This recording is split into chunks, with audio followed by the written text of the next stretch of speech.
자, 월포드의 견해 한번 보겠습니다. 자, 부동산 개발에 타당성 분석을 하는 우리가 체계, 분석의 체계가 5가지로 나와 있습니다. 자, 우선은 지역 경제 분석이 제일 먼저 나오죠. 자, 지역 경제, 이 분석 대상 지역. 예를 들어서 어느 지역을 분석해요. 그럼 그 지역의 경제를 분석할 때는 그 지역의 인구가 어떻게 되냐. 개발하면 인구가 중요하죠. 인구, 또 그 지역의 주민들의 소득, 고용, 그러한 총량 지표를 가지고 분석을 해요. 그래서 분석을 할 때는 그 지역의 모든 걸 다 따져야 돼요. 그 지역, 분석 대상 지역의 모든 부동산입니다. 모든 부동산. 그러니까 특정 부동산이 아니라 모든 부동산의 수요와 부동산 시장에 영향을 미치는 요인을 분석, 확인, 예측하는 작업으로서 이 거시적, 지역 전체를 분석하니까 거시적 분석입니다. 그럼 지역을 분석하니까 이제 그 지역 내에 이제 특정 시장을 분석을 했는데 두 번째가 무슨 분석? 시장. 자, 여러분 시장 분석인데 시장 분석은 모든 부동산이 아니라 그 지역 내 예를 들면 뭐 상업용 이런 식으로 특정 부동산이다. 여기는 모든 부동산이 아니라 특정 부동산. 이 특정 부동산의 수요와 공급을 분석을 하는 거야. 수요와 공급을 분석해서 이 전반적인 가격 수준이 어떠하냐. 또 이러한 가격 수준의 동태적 경로, 시간이 경감에 따라 어떻게 변하느냐. 동태적 경로를 분석하는 작업이 이 시장 분석인데, 그래서 이 시장 분석을 할 때는요, 뭐를 하는 줄 아세요? 시장 분석을 할 때는 우리는 전체 부동산 시장을 인구, 경제학적인 특성, 이 수요자의 특성에 따라 여러 개의 소규모 시장으로 나누죠. 시장을 뭐 할 수 있다?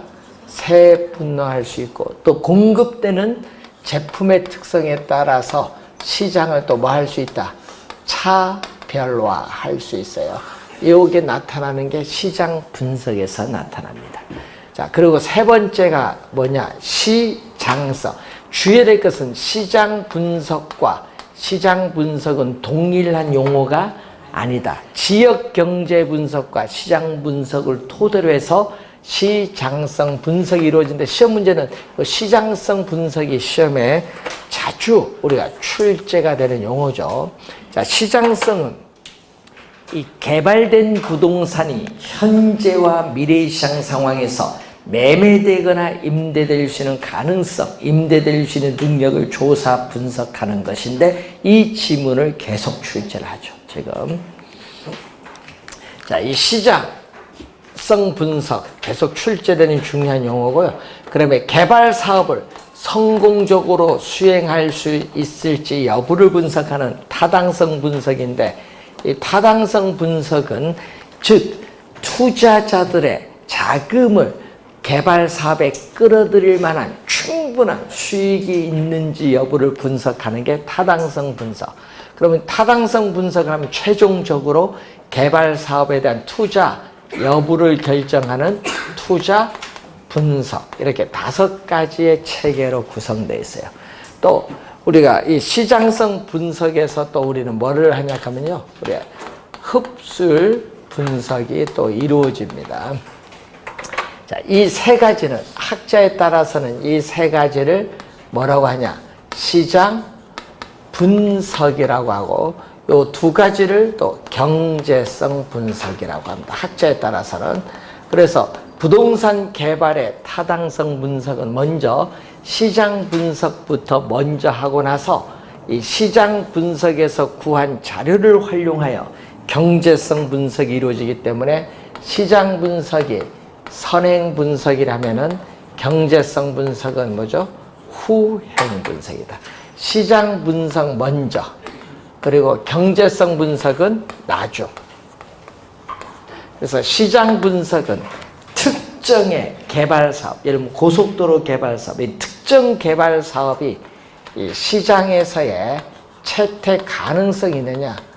요즘에 무슨 우리 요즘 뭐 예타도 많이 나오죠. 개발 사업, 예비적 타당성 분석 많이 나오는데 그거 할 때 시장에서 채택될 수 있냐 없냐 분석을 해야 돼.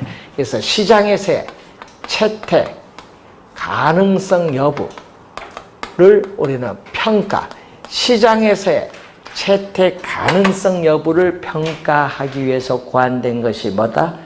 시장 분석이에요. 그러면 경제성 분석은 우리는 특정 개발 사업에 요거는 뭐죠? 수익성이 있느냐 없느냐, 이 수익성 여부를 평가하기 위해서 고안된 건데, 수익성이 있으면은 개발 사업을 하는 거고 수익성이 없으면 개발 사업을 하지 않죠. 그래서 개발 사업에 대한 최종적인 투자 여부를 결정하는 것이 바로 무슨 분석? 경제성 분석. 그래서 개발 사업에 이건 시장에 초점을 두고 이건 개발업자의 어떻게 투자 여부 결정에 초점을 둔 연구가 됩니다. 자, 이 월포드의 견해를 자주 출제를 하기 때문에 한번 확인해 보시기 바라고, 102페이지 보시면은 도시 및 주거환경정비법상에 따른 정비사업, 여기에 작년에 바뀌었거든요. 3가지로 바뀌었죠. 과거에 5개에서 주거환경 개선사업, 재개발사업, 재건축사업, 이건 공법에서 여러분 배우는 내용입니다. 자, 여러분 5개 나올 때는 시험에 내기 좋았는데 3개니까 낼 수가 없지 뭐. 자, 토지의 취득 방식에 따르는 부동산 개발의 유형이 나와 있죠. 자, 단순 개발 방식은 토지 소유자에 의한 자력 개발이에요. 스스로 개발하는 건데 대표적으로요, 토지의 형질을 변경하는 사업이에요. 자, 토지 형질 변경 사업 하면은 우리가 지목 변경하는 거예요. 예를 들어서 전을 대로. 그럼 전 지목을 변경하더라도 토지 소유자의 소유권은 변동이 없습니다. 자, 환지 방식이 좀 중요해요. 환지 방식. 자, 환지 방식을 보면은 택지로 개발되기 전에 토지의 위치라든지 뭐 지목이라든지 면적이라든지 이용도, 등급, 또 기타 필요로 하는 사항을 고려하여 택지로 개발한 후에 환지 평가를 해요. 그래서 원토지 소유자에게 뭔가 재분배입니다. 매각하는 것이 아니라 재분배하는 방식을 환지 방식입니다. 재분배 주의 좀 해두시고, 자, 환지 방식은 토지 매입 비용이 들지 않습니다. 장점. 그렇지만은 단점으로서는 토지 소유자들 간의 이해 조정이 쉽지가 않아서 개발 사업이 오히려 지연될 가능성이 있다는 단점은 있어요. 자, 3번째는 매수 방식이죠. 개발 대상 지역의 토지를 전면 매수하는 것을 원칙으로 하죠. 강제 수용 방식인데, 그래서 토지 소유자의 권리는 완전히 소멸돼. 왜? 보상평가를 통해서 보상을 해주기 때문에. 자, 4번째, 혼합 방식, 혼용 방식은 매수 방식과 환지 방식을 혼합하여 개발하는 방식으로서 도시개발법에 의한 도시개발사업이나 산업단지 우리가 개발사업 등이 여기에 해당되는 대표적인 내용이죠. 자, 그리고 이제 시험 문제에 우리가 나올 때 공영개발, 여러분 개발 주체에 따라서 우리 뭘로 나누죠? 공영 개발과 뭘로? 민간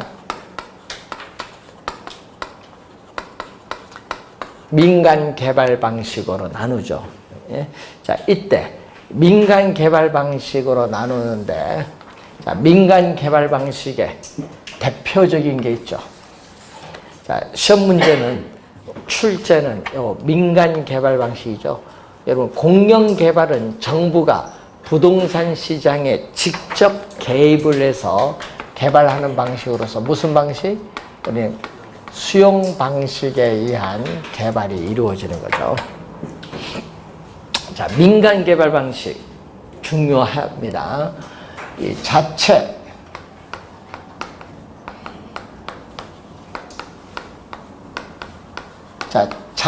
개발 방식은 개발 사업 규모가 작은 소규모 개발 사업을 할 때 합니다. 왜? 위험이 낮으니까. 자, 토지 소유자가 토지를 가지고 있어요. 그래서 개발 사업에 필요한 자금 조달도 토지 소유자가 합니다. 그래서 자금 조달의 부담이 크다는 단점이 있어요. 또 개발 사업 시행의 주체도 토지 소유자이기 때문에 사업 수행의 속도 빠르다, 장점. 또 개발 사업의 이익이 또 토지 소유자에게 귀속된다는 장점이 있어요. 또 개발 사업에 위기 관리 능력이 요구되어진다는 단점도 나타나는 게 자체 개발 방식. 그런데 이 자체 개발 방식보다 규모는 좀 커요. 규모가 크거나 오염도가 높은 개발 사업일 경우에는 자체 개발 방식으로 개발하기 어렵다. 이때는 토지 소유자와 개발업자 간에 공동으로 개발을 하게 되는데 이 방식을 뭐라고 하죠? 지주 공동 사업이죠. 자, 지주 공동 사업인데 네 가지가 나오죠. 공사비를 대물로 주겠다. 여러분 대물은 뭐죠? 건축 면적. 여러분 준공된 건축 면적의 뭘로? 일부로 주겠다. 일부로 변제하겠다는 방식을 말하죠. 자, 시험 문제는요. 이 지문으로 제일 많이 내요. 뭘로? 등가 교환 방식. 이 등가 교환 방식 지문으로 많이 출제를 한다. 요것보단 요겁니다. 등가 교환 방식. 자, 토지 소유자는 땅은 가지고 있어요. 그런데 땅은 가지고 있는데 또 사업비, 개발 사업에 대한 사업비는 토지 소유자가 조달은 가능해요. 사업비는. 그런데 뭐가 없느냐? 공사비가 없는 거예요. 공사비. 막대한 자금이 드는 공사비가 없기 때문에 이 개발업자부터 뭐를 투입을 하는 거죠? 공사비를 조달해서 투입을 해요. 조달해서. 그러면은 이 준공된 토지 위에 뭐가 있다? 건물이 있겠지. 자, 이 중동된 요거 토지 건물의 지분을 뭐에 따라? 그 기여도에 따라 지분을 갖는 방식이에요. 그러면은 지분을 갖는데 이 지분을 토지 소유자의 기여도는 토지 소유자는 뭐를 기여했어요? 토지 제공했으니까 토지 제공한 토지의 가격이 있을 거고 또 개발업자는 뭐를 제공했어요? 개발업자는 뭐를 제공? 공사비인 뭐를?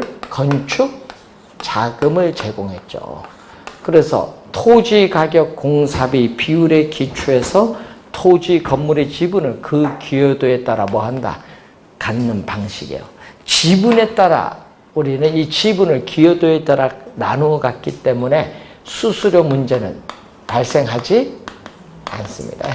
수수료 문제 발생하지 않는다. 자, 그래서 이익은 어떻게 돼요? 개발 사업 이익은 지분에 나눠가지기 때문에 당연히 토지 소유자와 개발업자의 지분에 따라 이익은 배분하면 돼요. 자, 그런데 토지 소유 주체는 누구? 토지는 누가 가지고 있냐 하면요. 토지 소유자가 가진 상태에서 개발이 이루어지고요. 이때 토지 소유자가 건설업체의 공사를 발주해요. 토지 소유자가 건설업체의 공사를 발주하더라도 사업 시행의 주체는 건설업체가 아니라 누구? 토지 소유자라는 것을 기억을 해두시면 되겠습니다. 자, 그리고 두 번째는 또 토지 소유자가 건설업체에 공사를 발주를 합니다. 이때 이 건축물 선분양을 할 때 자금 동원 능력이 없는 개인이나 기업이 건축물을 선분양할 때 선분양하면 분양 대금이 들어오는데 이 분양 대금의 일부를 뭘로 지급하겠다? 공사비로 지급을 하겠다. 과거에 많이 했었죠. 분양금을 가지고 그 일부를 뭘로 지급하겠다? 공사비로 지급을 하겠다는 방식. 자, 그리고 조합 아파트 개발할 때 여러분 재개발할 때 여러분은 조합원이 바로 누가 돼요? 조합원 모집을 하잖아요. 그게 투자자예요. 그래서 투자자 모집형은 부동산 신디케이트 방식의 개발인데 문제는 자금 조달은 누가 하는 거예요? 조합원, 투자자. 자금 조달 주체는 말 그대로 누가 한다? 투자자가 하는 거예요. 투자자를 모집을 하는 건요, 투자자가 자금 조달하는 거예요. 그래서 토지 소유 주체나 사업 시행의 주체는 사업 시행자입니다. 그래서 조합 아파트 개발 사업을 시행을 한 후에 발생한 이익에 대해서 누구에게? 투자자들에게 투자한 지분에 따라 배당의 형식으로 배당을 해주거나 아니면은 투자자에게 투자한 지분에 따라 일정한 우리 지분을 보장해주는 방식의 개발입니다. 요거 잘못하면 마음고생이 심합니다. 예. 예. 저도 며칠 전에 어떤 분 하지 말라고 했는데 꼭 그것도 귀가 팔랑귀라서 또 했어요. 예. 그래서 3,500원 냈대요, 조합원. 빨리 탈퇴하라. 탈퇴가 어렵죠. 그래서 거기서 뭐 반 돌려주고 반은 자기들 업무 추진비해서 뭐 하는데 반도 안 돌려주고 지금 뭐 사기 뭐 사건 걸려서 하는데 풍동이야, 풍동. 고양시 풍동. 2,600세대인데 뭐 3,000 몇 세대 뻥튀기 해서 신청하니까 받아줍니까, 고양시에서. 하여튼 그쪽에서 하여튼 안 받아줘서 좀 문제가 생겼어요. 재개발 쉽지 않습니다, 이게. 예? 예, 한남동 당국대 우리 친구는 30년 동안 개발 못해서 마음고생 심했어요. 고도 제한이 있죠. 또 이사를 저쪽 못 갔잖아요. 그러니까 이전을 못해서 하여튼 재개발, 그 재개발이 쉽지가 않아. 예?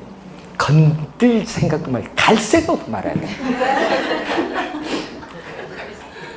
요거 하려면 공법에 좀 많이 배우고 네? 다 조사해야 돼. 그 조합장부터 시작해서 사기꾼인지 아닌지부터.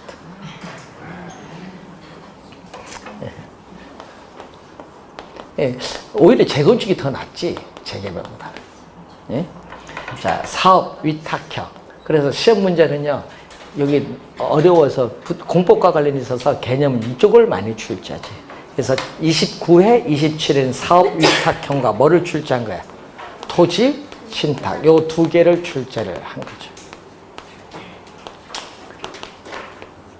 자, 27회와 29회는 요 두 개에서 정답 지문. 자, 그럼 사업 위탁형은 사업 수탁 방식이라고. 그러니까 말 그대로요, 토지 소유자가 개발 사업 전반을 누구에게? 개발업자에게 위탁 대행을 시켜요. 그럼 개발업자는 위탁 대행에 따르는 개발 사업을 시행을 해줘. 그에 따르는 뭐를? 수수료를 취하는 방식의 개발이 사업 위탁형입니다. 그러면 토지 소유자는 땅을 가지고 있겠지. 자, 토지 소유 주체는 토지 소유자가 땅을 가지고 있기 때문에 개발 사업은 누구의 명의로? 토지 소유자의 명의로 진행돼요. 개발 사업은 토지 소유자의 명의로 진행됩니다. 그리고 아까 얘기했지만은 개발업자는 어떻게 돼요? 위탁 대행에 따르는 수수료를만 받아요. 그러면 시험 문제 또 개발 지분은 어떻게 돼? 개발 사업을 했을 때의 지분은 토지 소유자와 개발업자가 지분을 공유하는 게 아니라 개발업자는 아까 수수료만 받으니까 누가 가야 돼? 100% 누구에게? 토지 소유자에게 가야겠지.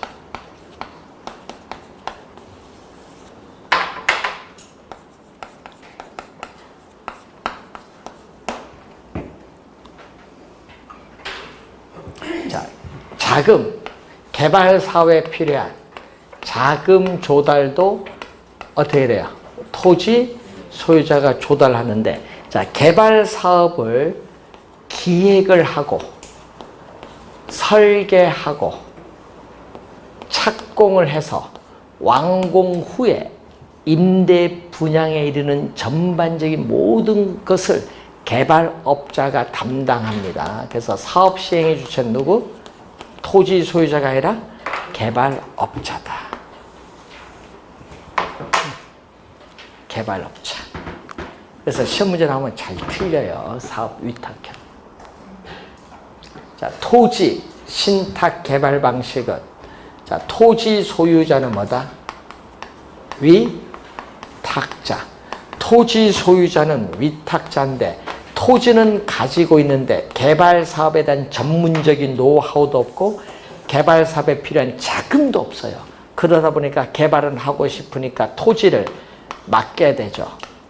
신탁을 하죠. 뭐 20년, 30년 기간을 정해서 신탁을 우선 합니다. 그러면 신탁 회사, 뭐 한국토지신탁도 있고, 그럼 신탁 회사가 13개가 있습니다. 우리나라에. 이번에 2개가 승인돼서 13개입니다. 수탁자가 있는데 이때 뭐를 한다? 신탁 회사는 수익 증권을 우리는 발행을 해서 누구에게? 토지 소유자에게 지급을 하죠. 자, 이때 개발 사업인데요. 중요한 개발 사업이에요. 근데 토지 소유자가 파산하면은 신탁 개발 사업에 영향을 줄 수 있어요. 압류가 들어올 수 있으니까. 그래서 신탁 개발 사업에 영향을 미치지 않기 위해서는 그 약정된 기간 영향을 미치지 않기 위해서는 형식상 소유권의 토지 소유자가 가지면 안 되고 누구 앞으로?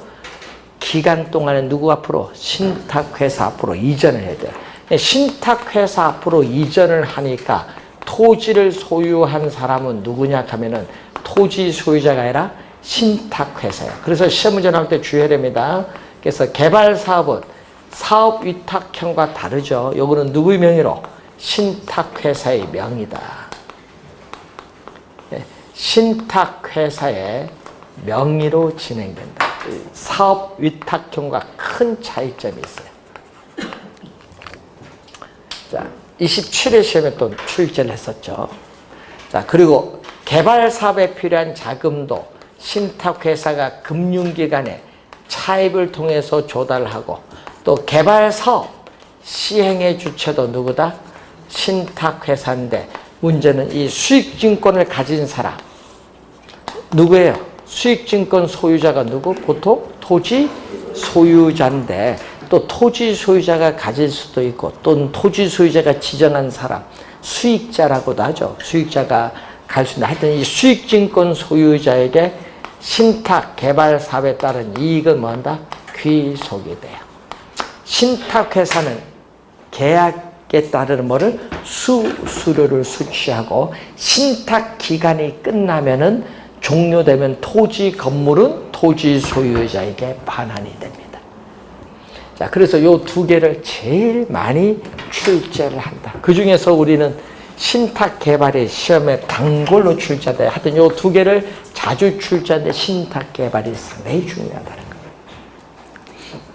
자, 대규모 개발 사업에 있어서 사업 자금 조달 면에서 또 상호 기술 보완 등의 필요가 있을 때 여러 법인 간에 뭐를 구성하죠? 컨소시엄을 구성해서 개발 사업을 추진을 합니다. 장점은 여러 법인 간의 컨소시엄을 추진하면요, 개발 사업의 안전성을 기할 수 있는 장점은 있어요. 단점은 사람이 여러 모이면 어떻게 돼요? 배가 산으로 갑니다. 출자 회사 간의 이해 조정이 필요해요. 그리고 또 그러다 보니까 개발 사업이 지연돼 가능성이 있고 또 개발 사업에 대한 책임, 회피 형상이 나타날 수 있는 문제점도 있어요. 그래서 이런 건 명확히 해줘야 돼요. 계약할 때.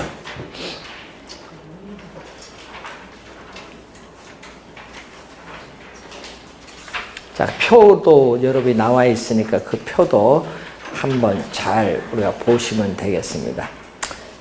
자, 신차지 방식은 토지 소유자와 개발업자 간의 공동개발 사업입니다. 이건 공동개발 사업이니까 땅을 빌릴 때 차지 계약 체결 시점에 권리금을 주고받지 않아요. 공동개발 사업이니까. 그리고 차지 계약 기간 동안에는 공동개발 사업의 결과 발생한 수익을 어떻게 높은 지배로서 이익 배분으로서 지급을 하고, 계약 기간 끝났어요. 차지 계약 끝나는 종료 시점에서는 토지는 빌렸으니까 무상 반환하고, 건물은 공동개발 사업을 청산을 해야 되니까 시가로 양도합니다. 토지는 무상 반환, 건물은 시가로 양도합니다. 공동개발 사업을 청산을 해야 되기 때문에 그렇습니다.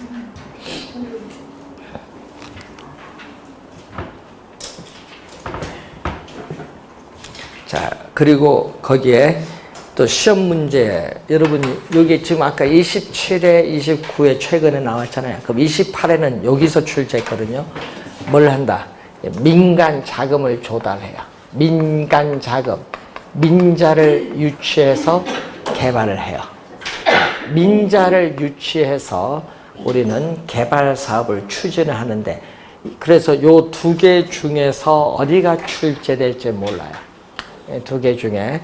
그래서 28회는 여기서 출제했고 26회도 여기서 또 나왔어요. 그러니까 시험 문제 요 두 개를 또 묶어서 출제할 수 있어요. 하여튼 잘 봐야 됩니다. 민자 유치해서 하는 건 다 순서대로 가면 돼요. B, O, T, B, T, O, B, 우리가 T, L, B, O, O. 하여튼 순서인데 앞에 다 뭐가 출발점? B, B. B는 뭐냐? 빌드.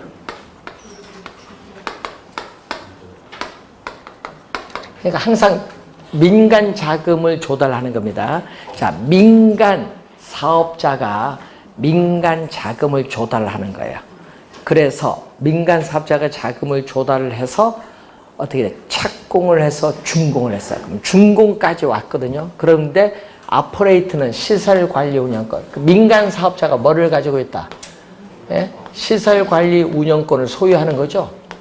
그러니까 정해진 기간, 여러분 정해진 약정 기간이 있어요. 정해진 기간 동안 시설관리운영권을 소유하면서 사용자로부터 수수료라든지 이용료를 받아서 투자한 자금과 회수하고 수익도 얻어서 정해진 기간이 끝나면은 뭐다?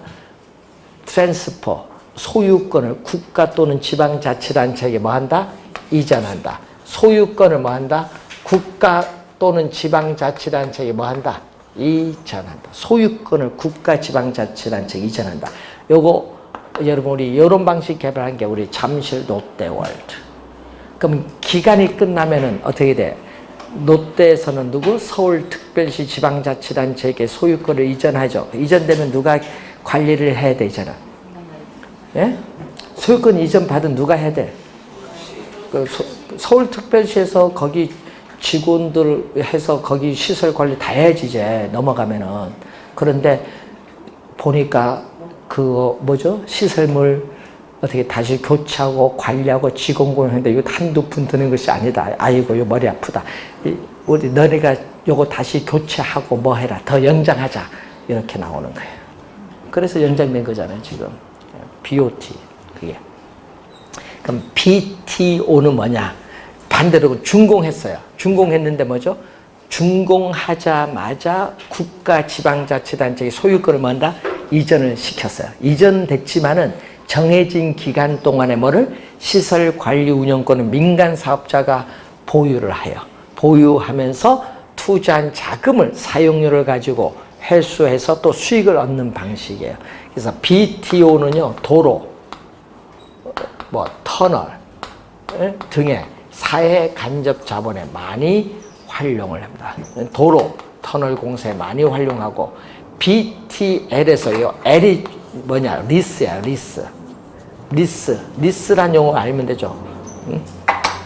또 준공에서 소유권을 국가지방자치단체에 이전했는데 문제는 국가지방자치단체 공공이 그 시설을 뭐 했다?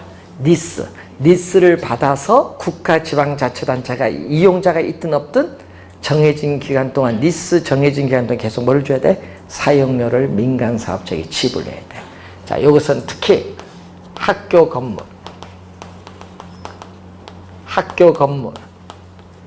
기숙사, 체육관, 강당, 군인, 아파트 등 건립에 많이 사용하는 게 BTL 방식. BOO는 준공을 했어요. 그런데 소유권과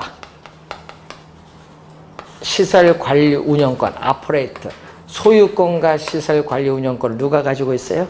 민간 사업자가 소유하는 방식이 BOO. 순서대로 갑니다. 다 B가 제일 먼저. 원래 요 두 개를 이용해서 출제 가능성이 상당히 높다. 자, 105페이지에 개발권 양도 제도는 하도 이제 요거는 많이 들어봐서 여러분이 쉽게 이해가 돼. 정책에서 개념은 설명했죠. 자, 토지 이용 규제의 대표적 수단이 이 지역지구제도, 그와 더불어서 또 개발권 양도제도인데, 자, 현재 우리나라에서는 개발권 양도에 관한 법률이 없죠. 평가도 어려워요. 그래서 이 현재 우리나라에서는 법적으로 시행되고 있지 않습니다. 그래서 만약 이것은 어디냐? 토지 이용 규제가 극심한 지역에 적용되는데, 만약 우리나라에 적용되면은 토지 이용 규제가 아주 심한 지역인 그린벨트, 개발 제한구역에 적용할 수 있다. 자, 개발이 가능한 지역이 있고 보전 규제하는 지역인데, 이 보전 규제하는 지역은, 이 지역은 개발을 못한다. 보전을 좀 해야 되겠다. 그래서 이 보전 지역, 규제 지역의 토지 소유자는 여기는 개발을 못해요. 보전을 해야 되기 때문에 이 개발 제한, 자, 개발 제한에 따르는 의도하지 않은 우발적인 손실부에, 하여튼 손실을 입고, 반대로 개발 가능한 지역의 토지 소유자는 개발로 인해서 뭐를? 우발적인 이익을 얻고 있다. 그래서 양지역의 토지 소유자 간에 뭐가 발생하죠? 형평성의 문제가 발생해요. 형평성의 문제. 자, 이 형평성의 문제가 발생하기 때문에 이 문제를 뭐 해줘야 된다? 완화시켜주기 위한 제도가 바로 뭐다? TDR이다. 자, 그러면은 이때 보전지역의 토지 소유자는 소유권으로부터 뭐를 분리한다? 이 개발권은 필요 없어요. 개발이 안 되니까 개발권을 분리를 해요. 권리를 우리는 분할할 수 있는 게 있거든요. 개발권을 분리해요. 자, 이 개발권을 분리해서 이것을 시장의 가격 기구를 통해서 우리는 개발 지역에 법정 허용 용적률 이상 개발을 원하는 토지 소유자에게 매각을 함으로써 우발적인 손실에 대한 뭐를 보상을 받아요. 그러니까 여러분, 이 개발 보전 지역의 토지 자원을 보존하는 비용은 누가 부담한다? 개발 지역의 토지 소유자가 부담하는 거예요. 즉 국가나 지방자치단체 공공이 부담하는 것이 아니라는 걸 주의해 두셔야 돼요. 여기서 부담하는 거예요. 개발지역 토지 소유자. 그래서 토지 이용 밀도, 이 공적인 규제죠. 토지 이용 밀도인 용적률과 같은 이러한 공적인 규제를 뭐 한다? 강화를 해야 된다. 강화하고 또 이 지역에 지가가 높아야 돼. 높아야 이전 가능한 개발권에 대한 수요가 증가하면서 이 제도가 쉽게 정착이 돼요. 지가가 비싸야 건물이 고층화되니까 사와야지, 개발권을. 그런데 문제는 이 지역에서는 용적률에 뭐를 정해놔야 된다? 상한선. 자, 용적률에 상한선을 설정한다. 자, 이 용적률이 얼마다? 예를 들어서 상한선, 예를 들어서 30%다. 이렇게 설정해요. 그럼 30%를 설정했는데 30% 이상 개발을 못해요. 법으로 금지시켜놨어. 그럼 이 30% 이상 개발을 하려면 뭐를 사와야 돼? 개발권을 사오면은 그 개발권의 사오잖아요. 점점 증가하면 그만큼 용적률을 더 높여주는 거예요. 그러니까 상한선을 설정한데 강화한다는 건 상한선이 위로 갈 거예요? 밑으로 갈까요? 밑으로 내려가는 게 강화지. 그래서 이걸 설정을 해야 되는 거예요. 그래서 초기에는 우리가 역사적인 문화재와 같은 유물을 보존하거나 자연환경 생태계를 보호하기 위해서 도입된 제도인데 최근에는 이게 변질이 됐죠. 그래서 최근에는 토지 이용 규제의 수단으로 활용된다. 자, 이 토지 이용 규제 수단으로 활용되면서 이 지역지구제를 보완하는 또 하나의 제도로서 중요하다. 자, 미국에서 우리가 뉴욕에서 처음으로 도입된 제도입니다.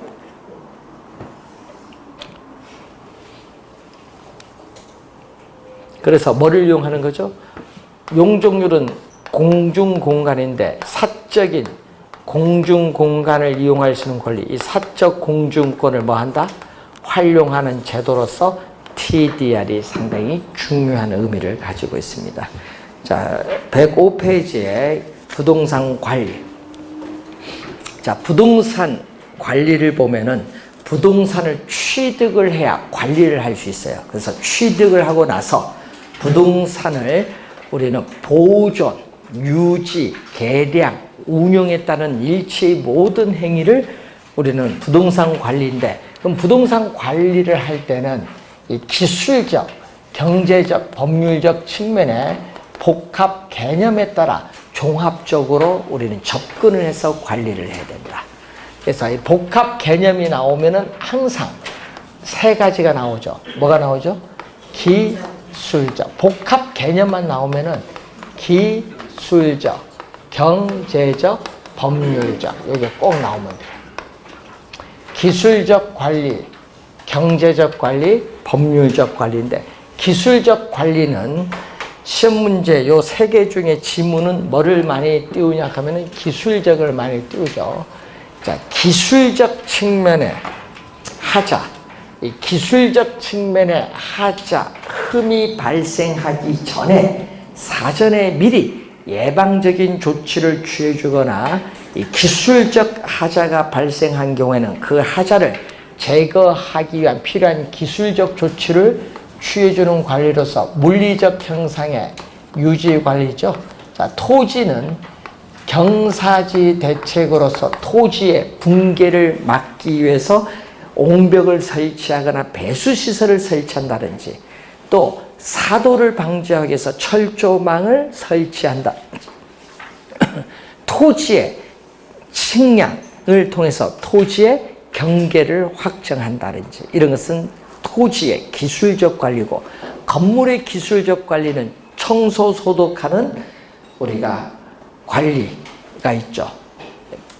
청소, 소독하는 위생 관리, 건물의 각종 기계나 기구를 수리, 운전하는 설비 관리, 방범, 방제 등 관리하는 보안 관리, 건물의 현 상태를 유지시켜주는 보전 관리, 네 가지가 건물의 기술적 관리고, 자, 여러분이 수익을 창출하는 부동산은 이 경제적 관리가 중요하죠. 특히 여러분이 수익성 부동산 하면은 상업용, 공업용, 광업용, 임대용 부동산이죠. 이 수익성 부동산 관리에 중요한 게 경제적 관리입니다. 자, 이 수익성 부동산으로부터 발생하는 총 수입에서 뭐를 뺀다? 비용을 공제한 순이익, 비용을 공제한 순이익을 극대화하고자 하는 관리가 바로 경제적 경영 관리입니다. 토지는 낮은 상태인 토지를 주차장으로 활용한다든지 건설업체의 아파트 모델하우스 부지로 제공한다든지 이것이고, 이 건물일 경우는 특히 임대형 건물의 손익분기점을 파악을 하고 또 인력 배치 등을 통해서 인력 비용 절감 등을 통한 인력 관리가 이루어지고 수입 지출의 회계 관리가 이루어지는 것은 건물의 경제적 관리죠. 이 법률적 측면에서의 하자를 제거해주기 위한 관리로서 토지는 도난을 당하는 것은 불법 점유죠. 불법 점유를 방지하기 위해서는 관리인을 두어서 관리를 한다든지, 또 토지의 법률적 이용 가치를 개선하는 것은 지목을 변경하는 거거든요. 지목을 전에서 건축할 수 있는 대로 변경하면서 이용 가치를 개선한다든지, 또 권리 관계를 확인해서 조정하는 이런 것은 토지의 법률적 관리고, 건물은 임대차, 예약이나 계약상의 관리, 또 옥상에 있어서 우리는 건물 기타 시설물 이용상의 계약 관리, 건축물의 공법상 규제사항에 대한 관리 등이 전부 우리는 법률적 관리에 속하는 내용입니다. 자, 106페이지 보시면은, 자, 우리가 관리에서 시험에 나오면 꼭 정답 지문으로만 돼. 27회 시험에도 출제했거든요. 예? 그래서 시험에 진짜 정답으로 제일 많이 묻어요. 예? 관리 주체에 따르는 관리 방식에서 특히 정답은 어디서 묻는다? 장단점에서. 항상 장단점을 공부 잘 해두셔야 됩니다. 자, 우선 뭐가 있어요? 장단점을 공부 잘 해두셔야 되는데, 자가 관리를요, 시험에 자기도 출제를 해요. 또는 직접, 여러분 2년 전에는 직접으로 출제했어요. 그리고 또 뭐가 있다? 자치 관리. 그리고 위탁 관리는 또 외주라고 하죠. 외주 또는 직접에 대해서는 간접 관리, 그리고 혼합 관리. 관리 주체에 따른 관리 방식 요거죠. 자, 여러분 소규모 부동산의 본인 또는 한두 명의 자가관리위원을 두어서 관리하는 자가관리는 가장 오래된 관리 방식이에요. 자, 본인이 직접 관리하면요, 우선 입주민에 대해서 최대한의 친절한 서비스 제공 가능하고요. 본인이 직접 관리하면 의사결정 신속해요. 또 지시, 주의, 통제력 발휘할 수 있고 기밀 유지, 보안 관리가 양호하다는 장점은 있어요. 그리고 또 장점 중에 종합적인로 우리는 운영할 수 있는 그러한 장점을 또 가지고 있어요. 관리, 우리 관리하고 있는 각 부분을 종합적으로 운영할 수 있어요. 단점은 관리의 전문가가 아니다. 그럼 전문성이 떨어지기가 쉬워요. 또 관리 업무에 무사, 안일주의, 타성화가 나타나죠. 여러분 어떻게 돼? 대충 관리하죠, 보통. 그리고 또 정 때문에 임대료 경쟁이 어렵고, 또 인건비 부담이 불합리하게 높아질 수 있는 단점이 있는 게 자가관리. 자, 위탁관리는 대형 건물의 관리에 있어서 전문적인 부동산 관리 회사의 관리가 이루어져요. 자, 이 관리 회사의 입찰 경쟁을 통해서 낙찰이 이루어지기 때문에 관리 비용이 우선 저렴하다는 장점이 있고요. 전문적인 관리 회사가 관리하면은 부동산 소유주는 자신의 본업에 전념할 수 있어요.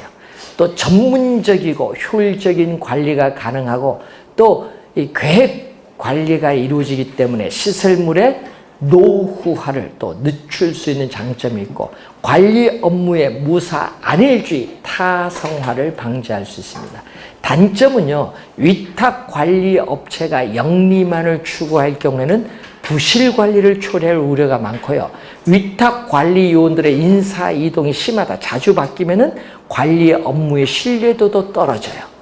그리고 또 위탁관리 요원들의 부동산 설비의 애호정신이 낮아요. 본인이 직접 관리하는 것보다 기밀 유지 보안 관리가 곤란하다는 단점이 있어요. 하여튼 기밀 유지 보안 관리를 많이 내고요. 혼합 관리는 여러분 위탁 관리는요, 관리 업무의 뭐를 전부를 위탁해요. 관리 업무의 전부를 위탁하는 방식이 우리는 위탁 관리라면, 혼합 관리는 전부 위탁을 안 하죠. 뭐다? 필요한 부분. 자, 그럼 필요한 부분만 선별해서 뭐 한다? 위탁을 하니까 전부 위탁이 아니라 무슨 위탁? 부분 위탁. 필요한 부분만 선별해서 위탁하는 부분 위탁 방식이에요. 그렇기 때문에 전문업자를 충분히 활용할 수 없다는 단점이 있어. 또 자가관리에서 위탁관리로 이행되는 과정에 과도기에 유용하다는 장점이 있고, 또 지시의 통제력을 발휘할 수 있고 위탁관리에 편히 이용할 수 있는 장점도 가지고 있어요. 또 여러분이요, 관리상의 운영이 잘못되면 책임 소재가 불분명합니다. 요거 시험에 분명으로 많이 내요. 책임 소재가 불분명하다는 단점이 있습니다. 또 자가관리 요원과 위탁관리 요원 간의 의사소통이 원활히 이루어지지 않으면 자가관리와 위탁관리의 단점이 다 나타날 수 있는 문제점이 있다는 것. 장단점을 많이 출제를 합니다. 자, 그리고 거기 보시면 또 전문가적인 영역에 따른 관리 내용을 보면은 부동산 소유자나 사용자가 어떻게 돼요? 우리는 단순한 요구에 부응해서 하는 소극적 관리죠. 그래서 부동산에 관한 각종 시설을 운영하고 유지하는 소극적 관리죠. 뭐 건물의 청소 관리, 에너지 관리, 설비의 운전 보수라든지 방범 방제 안전 대책과 관련한 보안 관리, 이런 게 시설 관리예요. 시설 관리의 내용이고, 여기에 대해서 자산 관리죠. 기업이나 부동산 소유자의 재산이나 부를 극대화하기 위해서 부동산의 가치를 증진시킬 수 있는 다양한 관리 방법을 모색하는 적극적 관리야. 적극적 관리로서 언제 부동산을 매입을 하고 매각할 것이냐, 프로젝트 금융, 포트폴리오 분산 투자에 따른 관리, 투자에 따른 위험 관리, 재개발 결정, 재투자 결정, 리모델링 결정, 이런 것은 다 자산 관리에 나타나는 영역입니다. 요거 구분 좀 해두셔야 되겠죠. 시험 지문에 또 자주 또 출제를 하는데, 요즘 관리를 보면요, 요즘 보면은 지문을 다 뽑아와요. 여기서 지문 하나 이렇게 뽑을 때 정답은 어디서 묻는다? 장단점에서 많이 묻는다는 걸 항상 염두에 좀 두시면 되겠습니다. 자, 이 중간 여러분이 했고, 이제 임대차인데, 부동산 활동은 임대차 활동이 중요하죠.